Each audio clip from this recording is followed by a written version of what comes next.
দেখুন, ভোট তো দেওয়া দরকার, প্রত্যেকটা নাগরিকের দেওয়া দরকার, কারণ একটা ভোট দেশের ভবিষ্যতের জন্য কাজে লাগবে এবং দেশে সুন্দর সিস্টেম প্রক্রিয়া তৈরি করার জন্য কাজে লাগে।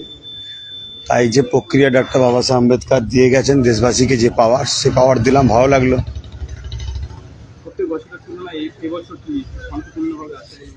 দেখুন, আজকেই প্রথম আসলাম, এসে তো দেখছি সিস্টেমটা অনেক কড়াকড়ি করেছে এবং আধার কার্ড বলুন এবং তার যে রিসিভ একটা বাড়ি বাড়ি নির্বাচন কমিশনের তরফ থেকে দিয়েছে, সেই রিসিভ আর আধার কার্ডের সঙ্গে বা ভোটার কার্ডের সঙ্গে মিলিয়ে তাকে এন্ট্রি হতে দিচ্ছে, অন্য কাউকে ফিড করতে দিচ্ছে না।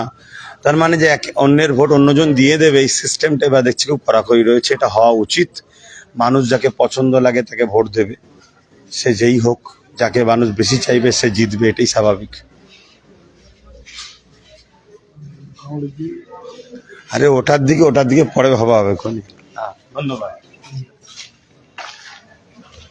এখন আব্বাস সিদ্দিকী ভাইজান শান্তি ভোট দিয়ে বেরোলে দেখলেন, আপনারা শুনেছেন যে উনি বললেন যে খুব শান্তিপূর্ণভাবে ভোট হয়েছে।